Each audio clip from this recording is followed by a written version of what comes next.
Too Much Information is a production of iHeart Radio.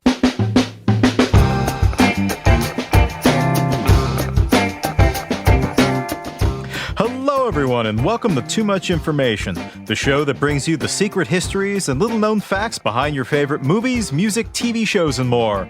We are your who's of holiday TV special hows and whys. My name is Jordan Runtagh. Well done, sir. That was a charitable laugh. I thought you got a good one. Thank you. Come on. I'm Alex Heigl. Someone who's fairly regularly called the Grinch of any particular situation. Yes. Be it musical, pop cultural, holiday related. Oh, I don't know. Just wait till they hear you talk about Muppets Christmas Carol. Oh yeah, that one warms my heart. My heart grows 3 sizes when I watch that. Yes. Well, folks, if you haven't figured it out, today we are talking about one of the most beloved holiday TV specials of all time, 1966's How the Grinch Stole Christmas. Yes, it's hipper than Charlie Brown's Christmas special the year before, and a lot more edgy than the Rankin Bass Rudolph special the year before that. It's got a healthy dose of subversion, thanks to the source material by Dr. Seuss, and the irreverence of Looney Tunes, thanks to the brilliant direction of Chuck Jones, and a healthy helping of goth, thanks to the bona fide horror legend Boris Karloff of Frankenstein fame. Honestly, the image of the Grinch's smile unfurling over his face will be seared into my memory until the end of time. Heigl, the Grinch to my Cindy Lou Who, how do you feel about this special?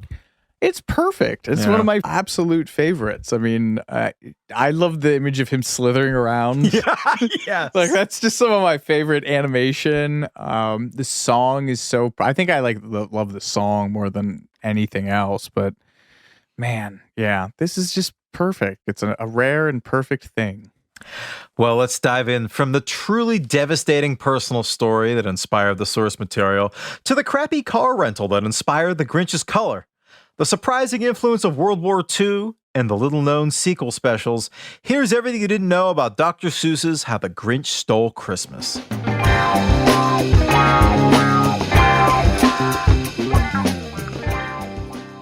All right, before we begin, we have to discuss a small point of fact that really blew my mind while researching this episode, and that is the small matter of Dr. Seuss's name.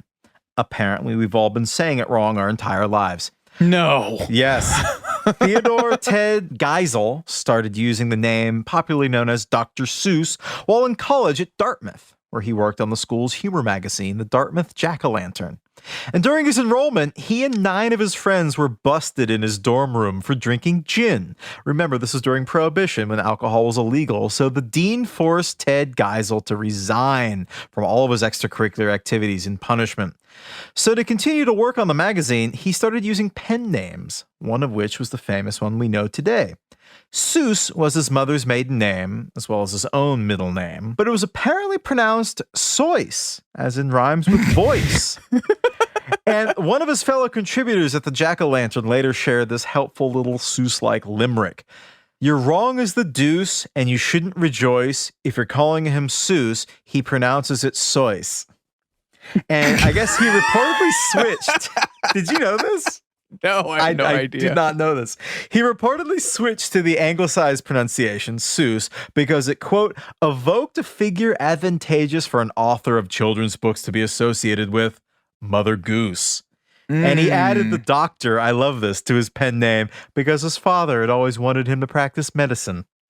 Ergo, Dr. Seuss. I will say, Seuss is much more funny phonetically. Yeah. You know, you gotta like crinkle your face to say it, which is kind of funny. Seuss. Yeah. I'm just thinking of how like everything's like Seussical the musical, Yes. the Soysicle the moisicle. That's a high watermark for humor on this episode. May we top that, but I don't think we will. Obviously, The Grinch was created by Dr. Seuss, but How the Grinch Stole Christmas, the TV special, was the brainchild of Chuck Jones, the legendary animator. He's best known, to me at least, for his work on the Warner Brothers Looney Tunes and the Merry Melodies cartoon shorts. He worked on classics with Bugs Bunny, Daffy Duck, Wile E. Coyote, and the Roadrunner, Pepe Le Pew, Porky Pig, and so many others before ultimately getting let go from the studio in the early 60s because basically there was no longer a market for these 6-7 minute cartoons that played in front of movies. I think the last one that he worked on in that era was The Iceman Ducketh, which was released in 1964. And like so many animators in his position who basically found themselves out of a job, Chuck Jones made the jump to television, which is sort of how the tale of the Grinch TV special begins. CBS had a huge hit with the Charlie Brown Christmas in 1965, and they wanted to duplicate the success with another animated special the following holiday season in 1966. So they gave Chuck Jones and MGM a budget of $315,000, which was 4 times what the Charlie Brown special was made for. $315,000 in today's dollars is about $2.5 million. And just to put that in perspective, an episode of the Flintstones cost roughly $65,000 for half an hour. Charlie Brown cost $75,000 for its half hour, so $315,000 was a lot. And Chuck Jones had an eye to adapt Dr. Seuss's 1957 book, How the Grinch Stole Christmas, for his special. But he had one sizable obstacle, which was Dr. Seuss himself. Ain't that the way of it? A true Grinch. Chuck Jones and Dr. Seuss were actually friends, or at least acquainted, because they had worked together during World War II in a series of training films. This was not altogether uncommon during the war. Several studios were enlisted to make these educational shorts for the military, and the team that worked on Looney Tunes at Warner Brothers were among them. Disney was offered the contract first, but they wanted too much money, and they wanted to own the exclusive rights to the characters that they created. That's even very funny. then, even pre-Katzenberg, in the middle of a world war, Disney's being Disney. Everybody's got to do your part, and Disney's like, yes, and your part will be opening the coffers. Also, we get to own, venereal disease Virginia, or whatever character we create to tell our boys overseas how not to get the clap. Where was I? Chuck Jones worked with Dr. Seuss, who was in charge of the first animation unit for animated documentaries on a series of cartoons called Private Snafu. Snafu, for the uninitiated, is military slang term for situation normal, all fouled up. Have you never heard this expression? I absolutely have. Oh, yeah. okay, Do you know why? No. Because I love the band Fugazi so deeply, and their that is a military acronym for f***ed up, got ambushed, zipped in. Like FUBAR. Yeah, exactly. Fouled up beyond all recognition. Yeah, I went on a wiki rabbit hole about all those military jargon things. Can you imagine if it would be called Private Fugazi? That could have completely changed the trajectory of modern independent music. That's what we should have called our band. These short films followed a hapless, bumbling private who is constantly screwing things up. In short, they were designed to show you what not to do as a soldier. In addition to Dr. Seuss, there were other future children's authors who wrote for these, including the creator Ferdinand the Bull, Monroe Leaf, and P.D. Eastman, who later wrote Are You My Mother? But Chuck Jones and Dr. Seuss were paired off on several Private Snafu shorts, including Gas. Like your own, or the kind that the Nazis would be throwing at you? Yeah, I think nerve gas, yes. Okay. A lecture on camouflage and spies. The most horrifying war in modern human history. And we have guys making cartoons with titles that are just spies? Which Gas? Dr. Seuss wrote in his rhyming style, voiced by Mel Blanc, who is the Warner Brothers Looney Tunes guy who did everybody, like Bugs Bunny, Daffy These guys Duck. were coming. Yeah. These guys are coming back from like liberating Dachau, and they've got like a cartoon. Whew. So you've got PTSD. What do I do now? Well, here's Pepe Le Pew, who you may remember from liberating Paris, to help out. Well, Hitler is portrayed as Satan, and his Nazis as his demons, and Private Snafu is portrayed as a literal horse's ass after he gives away a sensitive military secret. These were actually classified. These cartoon shorts were technically classified government documents until fairly recently. And now you can watch them all online. Which I implore you all to do. Yeah. So that's what I will be doing tonight. Spies is amazing. All of this is to say that Chuck Jones and Dr. Seuss went way back, and their friendship is the reason why the Grinch special got off the ground in the first place. Dr. Seuss was reluctant to adapt any of his books into animation because he'd been burned by Hollywood before. He was screwed out of money and credit on various projects, one in particular being a 1953 movie for Columbia called The 5,000 Fingers of Dr. T, which was a live-action feature that Seuss wrote the story, screenplay, and lyrics for. It's his only full-length feature film script, and it is a crazy, crazy movie. It is a musical fantasy film about a boy who dreams himself into a fantasy world ruled by an evil piano teacher who enslaves children to practice piano forever. This movie was not well received. At the Hollywood premiere, most of the audience walked out after 15 minutes. And it was such an auspicious beginning, you may not be surprised to learn it didn't exactly rake in the receipts. Reviews were also dismal. The New York Times called the film strange and confused, not only abstruse in its symbols and in its vast elaboration of reveries, but also dismally lacking in the humor or the enchantment such an item should contain. Ouch. Seuss himself called the film a debaculous fiasco. In classic Seuss language. Or Dr. John, and whitewashed any mention of it from his official biography. After this, he said, Hollywood is not suited to me, and I am not suited to it. And so when Chuck Jones came to him 13 years later, in 1966, he was not exactly thrilled at the prospect of another Hollywood adaptation of his work, but because he and Chuck went so far back, he trusted him to not screw him over and to translate The Grinch in a way that served the work. The first recorded use of the word Grinch in a Dr. Seuss work appears in the 1953 book Scrambled Egg Super, which is the story of Peter T. Hooper, a boy who collects eggs from a number of exotic birds to make scrambled eggs. One of these exotic birds is the beagle-beaked, bald-headed Grinch, who shares the future Grinch's grumpy attitude. This was one of the books that was withdrawn from print in 2021, along with 5 other of Dr. Seuss's books, because they, quote, portray people in ways that are hurtful and wrong. I think they portrayed Inuits in an insensitive light, I believe. The Grinch, as we know him, first appeared in a 33-line illustrated poem by Dr. Seuss called The Hubbub and the Grinch, which was originally published in May 1955 in Red Book magazine. It's a weird place to publish a Dr. Seuss poem. Isn't that like a Ladies' mag. Yeah, exactly. Yeah. But it wasn't until 2 years later, in 1957, that Dr. Seuss began working on a full-scale book. This was the same year that he did The Cat in the Hat, so clearly this was a good year for him.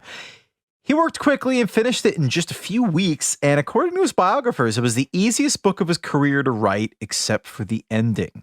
He later said, I got hung up getting the Grinch out of the mess. I got into a situation where I sounded like a second-rate preacher or some biblical truism.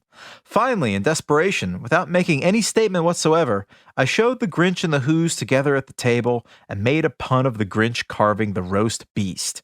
I'd gone through thousands of religious choices, and then, after 3 months, it came out like that.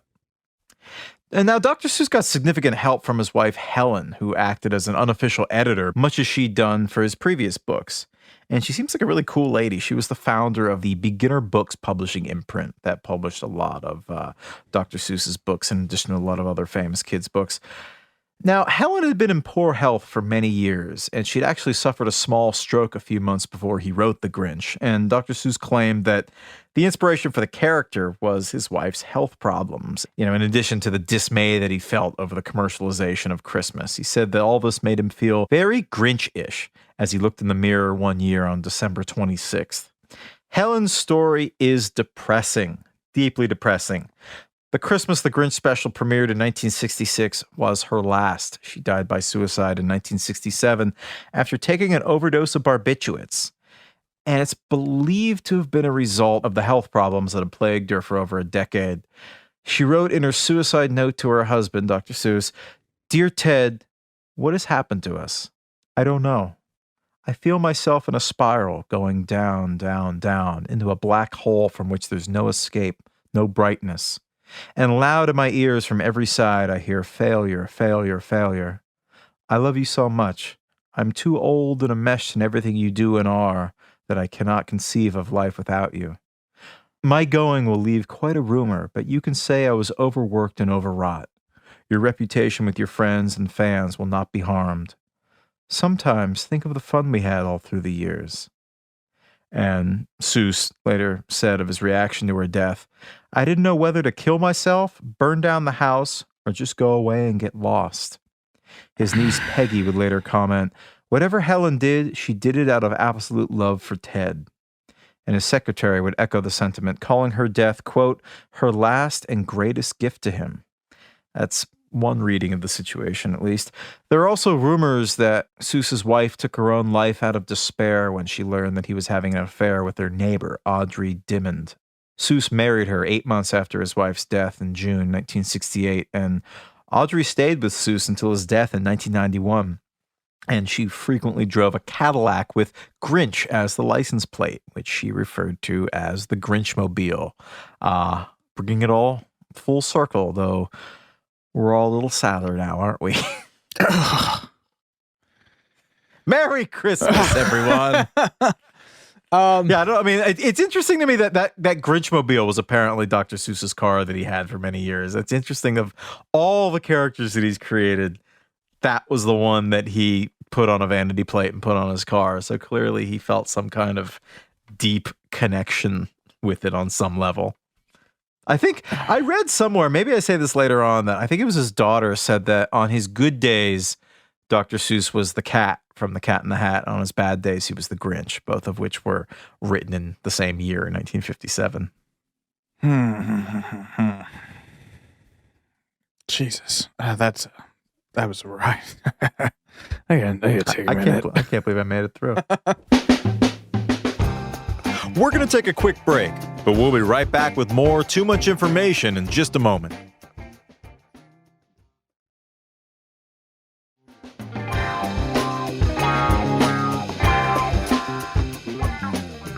Obviously, the character designs for the Grinch and the other characters in the special were based on Dr. Seuss's illustrations from the book. But director Chuck Jones did take some liberties, especially where the color is concerned. The original book was published at a time when color printing was a fairly expensive luxury, so the designs were initially done in black and white with shades of red, useful for the Santa suit and some of the Christmas-related designs.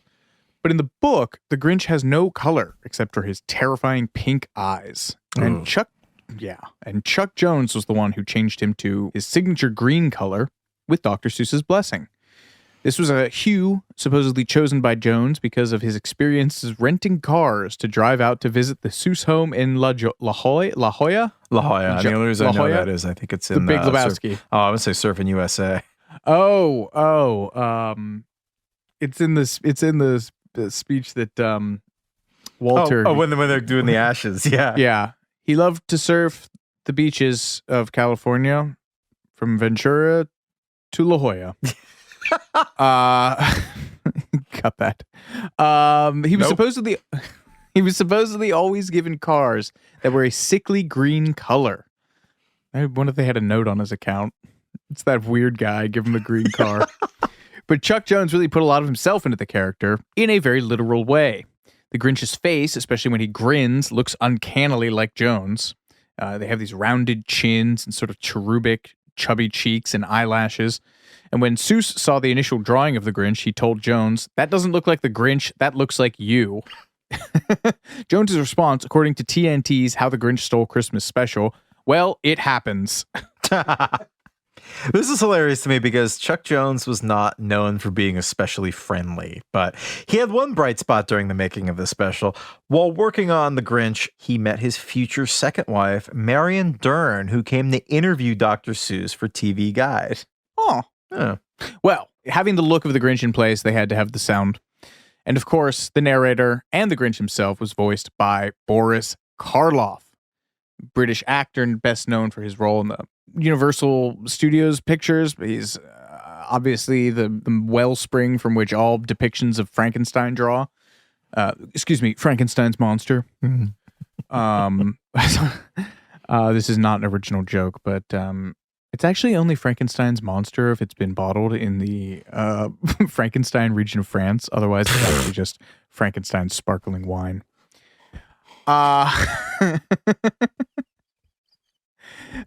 Chuck Jones was actually inspired to hire Boris because he admired the work of Rudyard Kipling, and he heard Karloff reading Kipling's Jungle Book stories.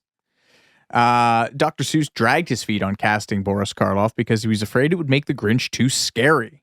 But once again, Chuck Jones talked him into it. You'll notice that Boris Karloff's voice changes when he speaks for the Grinch. He speaks normally as the narrator, but then his Grinch voice is something else. And that is because they removed the treble frequencies, the highs, in his voice with, I'm guessing, what was semi-rudimentary technology at the time. Nowadays, you do it in the box, but what would they have done?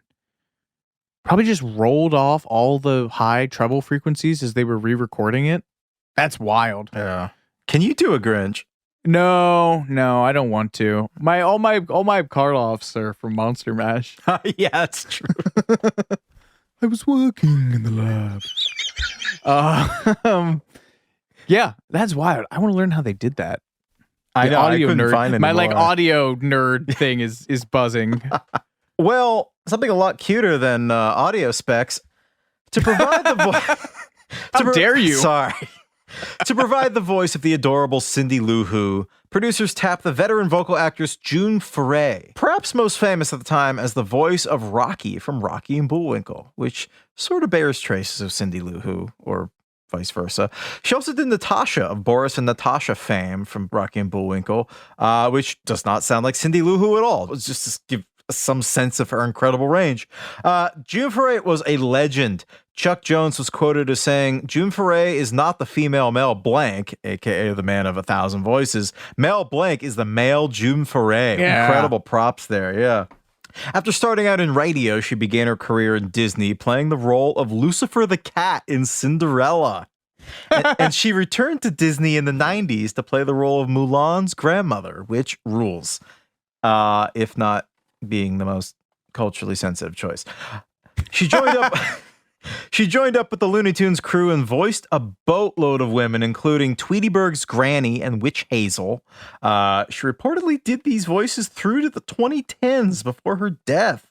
She also gave voices to the Twilight Zone's killer doll Talkie Tina, George of the Jungle's Ursula, DuckTales' Magica Dispel, and Ma Beagle, Spider-Man and His Amazing Friends' Aunt May, among many other things, and her last on-screen performance was a short that accompanied the 2014 Rocky and Bullwinkle movie before she died in July 2017 at the age of 99. Good Lord.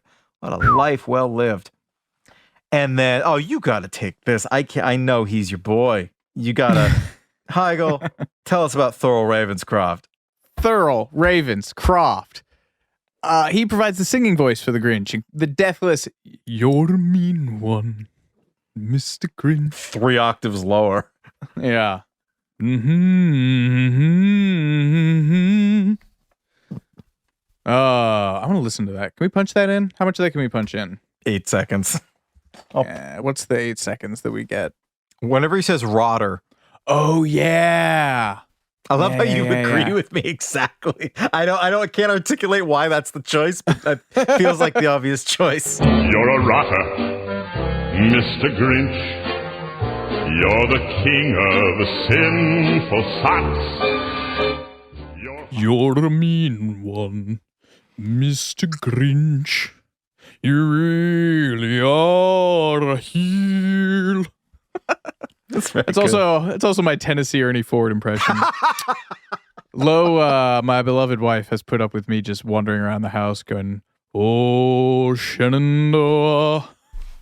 So his recording of that song. The Tennessee Ernie Ford count on this program now stands at 1. Yeah. Thurl Ravenscroft, as we are a man who we already ID'd from the Brave Little Toaster episode as having done multiple uncredited voice roles in Disneyland. He's like singing. He sings all kinds of roles in all the Disneyland rides, including Pirates of the Caribbean, right? Yeah, and Walt's Tiki Bar.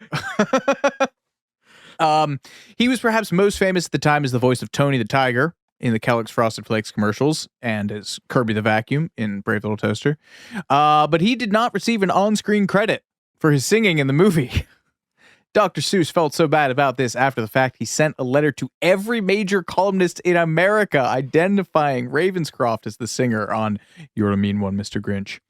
Thankfully, there were no hard feelings, and Thurl would go on to voice one of the Wickersham brothers in the animated Horton Hears a Who, also overseen by Chuck Jones, and a factory worker in The Lorax. And this brings us to the music of The Grinch Who Stole Christmas. Dr. Seuss wrote the lyrics to all the songs, including the faux Latin chorus of Fahu Farazi. Is that how you say that? I think that's how you say that. Which was apparently so convincing that the studio received letters after the special aired from people asking for an English translation of this Latin. Hilariously, the book version of The Grinch got a Latin translation in 1998. Either for Catholic Mass or middle school Latin classrooms. I can't tell which. But the music was written by composer Albert Haig, who contributed to the 2000 film version as well. He was also an actor who was perhaps best known for playing the music teacher Benjamin Sharovsky on the TV series Fame. He also had a small role in the movie Space Jam as a psychiatrist that the professional players see when they lose their skill. And there's one part of the music that was cut from the movie for a number of years. For some reason, the line, "You're a rotter, Mr. Grinch," was censored from the song "You're a Mean One, Mr. Grinch." I don't know why that was cut, but I can take a wild guess why another shot was originally cut. The one in which the Grinch smiles just spreads over his face before approaching the bed filled with young Who's. Yeah. I think it was cut because it was terrifying and unnerving. Okay. Oh, now, ladies and gentlemen, it is time for a segment of the show that I thought would have been bigger when we first launched the show, but I'm so glad it's back. This is the Alex Heigl's Internet Fan Theory Corner. It sure is, folks. We got a doozy for you today. There's a theory about the Grinch, which hinges in part on the lyrics of You're a Mean One, Mr. Grinch. The Who's have clearly never seen the Grinch before. He lives a solitary hermit-like existence. And, therefore it's possible that the Grinch suffers from social anxiety disorder, and that the lyrics to the song are his own self-loathing inner monologue. Lines like, "You're as cuddly as a cactus, you're as charming as an eel, your brain is full of spiders, you have garlic in your soul, you have all the tender sweetness of a seasick crocodile," are all about the ways that he feels he's unworthy and deserving of love. His harsh inner self-critic beating him down in a way that his friends would never do. This is from the site Looper. Perhaps to keep himself company, the Grinch came up with his own self-deprecating daily anthem and plays it on a mental loop. No wonder he's so grumpy. So, I don't know if that's a theory so much as just an evocative description of mental illness. There are a few who note the similarities between the Grinch in the book and Dr. Seuss in real life. In the story, the Grinch laments that he has had to put up with the Who's celebration of Christmas for 53 years. It is likely not a coincidence that Dr. Seuss was 53 when he wrote and published the book. And Seuss talked about his personal connection with the Grinch in a December 1957 issue of Red Book. "I was brushing my teeth on the morning of the 26th of last December when I noticed a very Grinchish countenance in the mirror. It was Seuss. So I wrote about my sour friend, the Grinch, to see if I could rediscover something about Christmas that obviously I'd lost." So, from that, you could extrapolate that the relentlessly self-flagellating inner monologue of the Grinch was perhaps something that Dr. Seuss battled in his day-to-day life. This whole episode got a lot darker than I thought. As you meditate on that, we'll be right back with more Too Much Information after these messages.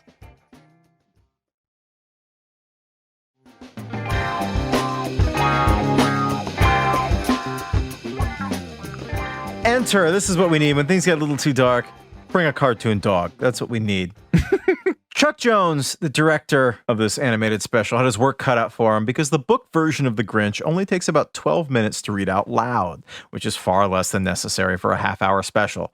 So we began to look for ways to pad the special out. And Chuck would always say, "I'm not trying to add things to it. I'm trying to extend the original idea out." And one of the ideas that he extended out was the whole sequence with Max the dog. And he said in TNT's How the Grinch Stole Christmas making of special, that whole center section where Max is tied up to the sleigh and goes down through the mountainside and has all those problems getting down there, that was good comic business, as it turns out. And I love this. Max's personality was based on a dog that Chuck Jones had as a child, which his father tried and tried and tried to train, but failed. He would stay up late into the night trying to get this dog to sit, but each time the dog would lose his balance and fall backwards when he tried to sit, just like Max when the Grinch uses him as a dummy for his Santa suit. And Jones would go on to name Max as his favorite character from the Grinch special, because he felt that Max basically directly represented the audience, the one kind of experiencing all this weirdness. Makes me sad. You're not as much of a dog person as I am. No. To me, this is all interesting because it raises the biggest question of what does a director actually do when they direct an animated film? And this is interesting to me because I had no idea, honestly. Their big job is that they're responsible for all of the key drawings, which show the characters in action or reaction shots. They design the model sheet, which are those sheets where a given character is shown in a couple dozen poses, profile, behind, front. So then all the assistant animators can redraw the cells with the same reaction and motion that the director had in mind for the character. And in addition to all that, he's also the guide to the background designers, and he monitors the voice acting and oversees the editing. So you think about a director or somebody who directs a real live action actor. I hadn't really thought about what a animation director actually does. So that was interesting to me. Well, the Grinch special required somewhere between 11 to 14 months of production time, 17,000 drawings and cells, 12 a second, 250 background layer drawings, 1,200 character layout drawings, and 60 musicians on an 8-hour session to finish the special. This is very impressive when you consider that Chuck Jones came from the world of animated shorts back in the 40s, when you would have around 40 grand to make a 6-minute cartoon and 6 to 9 months. In the TV realm, you'd have half that amount of money to make a half-hour cartoon in 3 to 4 weeks. Granted, the money for the Grinch special was a little bit better than all that, but there were still shortcuts necessary. You would have talking head shots where there wasn't much to animate beyond the person speaking, which is a technique the Flintstones leaned on a lot. You would have the background repeat. Also, the Flintstones, you see them driving past the same houses over and over again.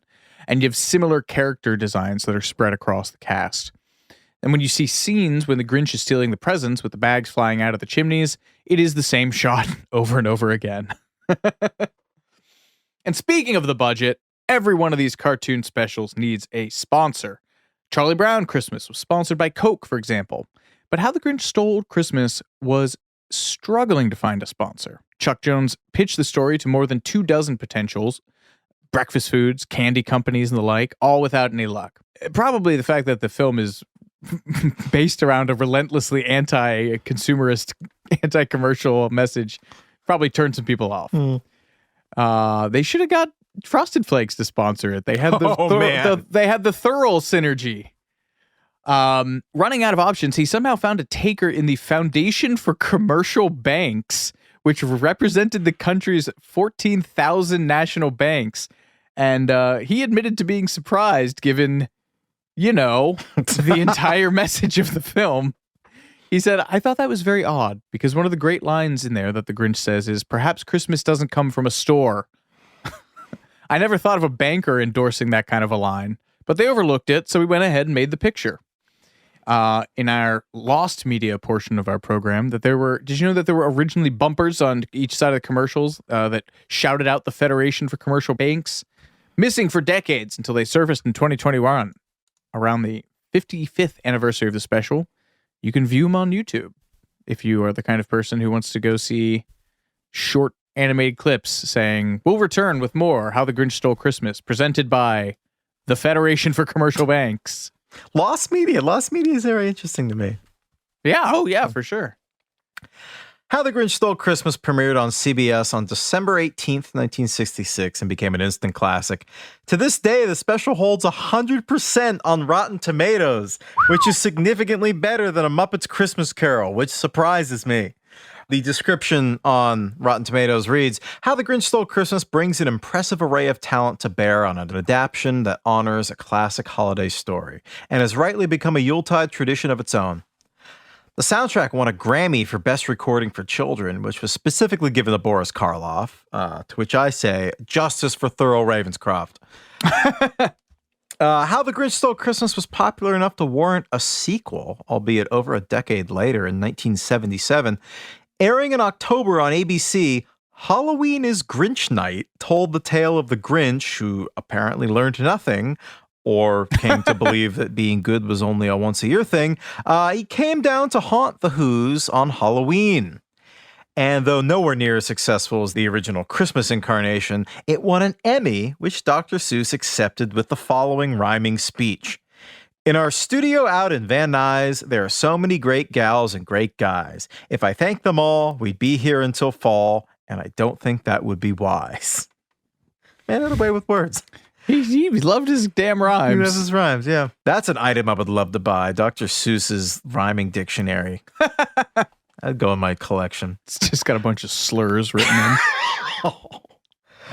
This Halloween special was followed in 1982 when Marvel greenlit The Grinch Grinches the Cat in the Hat, a predictable but no less ingenious bit of Seuss synergy, which also won a Grammy.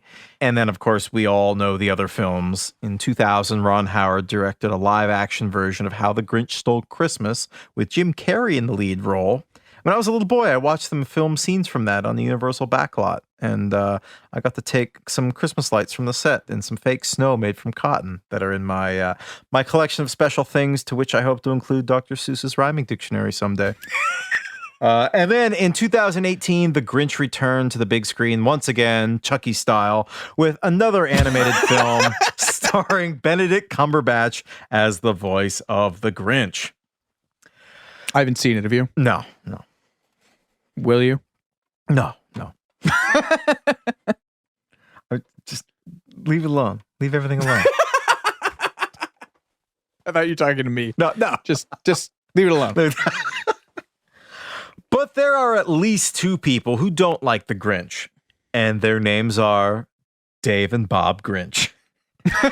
They were two boys from the town of Ridgefield, New Jersey, according to the Dartmouth Alumni magazine. These boys wrote a letter to Dr. Seuss requesting that he change the name of the character in the book because they were constantly being harassed, especially around Christmas. Seuss obviously knew that it was too late to make a change, but he wrote them an insightful response. He said, I disagree with your friends who harass you. Can they understand that the Grinch in my story is the hero of Christmas? Sure, he starts out as a villain, but it's not how you start out that counts. It's what you are at the finish. And I think that's a good message to take with us as we begin to ruminate on our New Year's resolutions at the end of this year. Well, folks, I don't know about you, but I think my heart is about 2 sizes bigger. Either that or I'm having a panic attack. We hope your holiday season is off to a wonderful start. Please try to take it slow and savor it wherever you are, whatever you're doing. Christmas will always be just as long as we have we. Welcome Christmas while we stand heart to heart and hand in hand. He did have a way with words, didn't he? Yes, he did. Thank you for listening, folks. This has been Too Much Information. I'm Alex Heigl. And I'm Jordan Runtagh. We'll get you next time. We'll catch you next time.